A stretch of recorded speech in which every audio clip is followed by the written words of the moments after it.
अक्सर हम यही सोचते हैं कि रात बस आराम करने के लिए होती है, लेकिन क्या हो अगर हमारी नींद ही हमारे लिए रूहानी सुकून और हिफाजत का जरिया बन जाए। जी हाँ, कुछ बहुत ही सादा सी मुकद्दस आदत हैं जो हमारी रातों को मुकम्मल तौर पर बदल सकती हैं।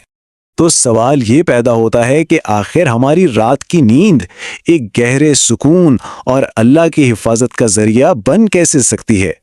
चले आज इसी राज से पर्दा उठाते हैं और इस सफर का आगाज करते हैं। अच्छा, तो सबसे पहला और सबसे अहम कदम है पाकीज़गी। इसे आप पुरसुकून नींद की बुनियाद समझ लें। और यहाँ बात सिर्फ जिस्म को साफ करने की नहीं हो रही, बल्कि ये रूह को भी एक पुरसुकून रात के लिए तैयार करने का अमल है। और ये खूबसूरत अमल है वुजू। देखें, वुजू सिर्फ पानी से हाथ मुंह धोना नहीं है।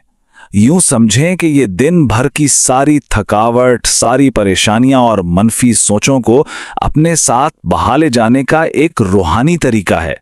यह हमें एकदम तरोताज़ा कर देता है। और इसका रूहानी फायदा तो सुनिए, वो तो और भी गहरा है। हदीस में आता है कि जो शख्स वुजू करके सोता है ना, एक फरिश्ता पूरी रात उसके साथ रहकर उसकी हिफाजत करता है। अब जरा सोचिए, ये एहसास ही कितनी पुरसुकून और गहरी नींद दिला सकता है। तो पाकीज़गी तो हो गई।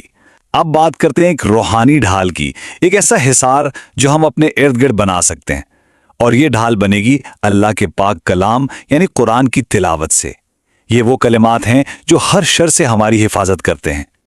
और क्या आप यकीन कर सकते हैं कि सिर्फ एक कुरानी आयत, जी हाँ, सिर्फ एक आयत में इतनी ताकत है कि वो हमें पूरी रात अल्लाह की हिफाजत में दे सकती है। यही तो आयतुल कुर्सी की अजमत है। ये हमें एक बेपनाह रूहानी तहफ़्फ़ुज़ देती है। और ये सिर्फ कोई सुनी सुनाई बात नहीं, बल्कि ये एक वादा है। हदीस में बिल्कुल वाज़े तौर पर बताया गया है कि जो रात को आयतुल कुर्सी पढ़ता है, अल्लाह की तरफ से उसके लिए एक मुहाफिज मुकर्रर कर दिया जाता है, और शैतान वो तो सुबह तक करीब भी नहीं फटक सकता। अच्छा, इसके बाद आते हैं 3 कुल। ये हिफाजत का एक और बहुत ही ताकतवर अमल है, और इसका तरीका तो इंतहाई सादा है। बस सूरत इखलास, सूरत फलक और सूरत नास पढ़कर अपने दोनों हाथों पर हल्का सा फूंकें, और फिर जहां तक मुमकिन हो अपने जिस्म पर इन हाथों को फेर लें। ये सादा सा अमल एक मुकम्मल रूहानी ढाल की तरह काम करता है। यह हमें हर तरह की बुराई, मनफी असरात और यहाँ तक कि नजरे बद से भी महफूज रखता है। सच पूछें तो ये एक मुकम्मल तहफ़्फ़ुज़ का एहसास देता है। अब जरा तसव्वुर करें, एक तरफ है बेचैनी, मनफी ख्यालात और खौफ से भरी हुई एक बेआराम रात, और दूसरी तरफ है सुकून, हिफाजत और इत्मीनान से भरपूर गहरी नींद। ये जो छोटी छोटी आदत है ना, ये हमें इस पहली बेआराम हालत से निकालकर दूसरी पुरसुकून हालत में ले जाने का एक यकीनी रास्ता है। चलें, अब रूहानी तैयारी के बाद बात करते हैं जिस्मानी तैयारी की, यानी हमारी आखिरी आदत जो हमारे जिस्म को नबवी मिसाल के साथ हम आहंग करती है, और वो है सोने का सही अंदाज। और ये बहुत ही आसान आदत है, दाएं करवट पर सोना। ये सिर्फ एक प्यारी सुन्नत ही नहीं है, बल्कि अब तो साइंस भी मानती है कि इससे दिल पर दबाव कम होता है और जिस्म को ज्यादा बेहतर आराम मिलता है। हदीस में भी इसीलिए इसकी खास ताकीद की गई है, क्योंकि दाएं करवट पर सोना सेहत और सुकून दोनों के लिए बेहतरीन है।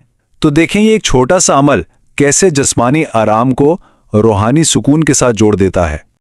तो इन सब छोटी छोटी आदत का नतीजा क्या निकलता है? सिर्फ एक अच्छी नींद नहीं, बल्कि एक मुकम्मल तौर पर बदली हुई जिंदगी। आइए देखते हैं कि ये रात की मामूली सी आदत कैसे हमारी जिंदगी में हमेशा रहने वाली बरकतों का जरिया बनती हैं। तो आइए जल्दी से इन 4 अहम सतूनों को दोहरा लेते हैं। सबसे पहले वुजू से पाकीज़गी हासिल करना, फिर आयतल कुर्सी से हिफाजत का हिसार बनाना, इसके बाद 3 कुल से रूहानी ढाल को मजबूत करना, और आखिर में दाईं करवट पर सोकर जिस्मानी सुकून पाना। और सबसे अहम बात ये समझने की है कि ये सिर्फ कुछ रसूमात नहीं है, बल्कि ये एक मुकम्मल निज़ाम है जो हमें ना सिर्फ बेहतर नींद देता है, बल्कि जज्बाती सुकून और एक ऐसी जिंदगी देता है जो अल्लाह की रहमत से भरी हो। यकीन जाने ये आदत हमारी पूरी जिंदगी पर एक बहुत ही मुस्बत और गहरा असर डालती हैं।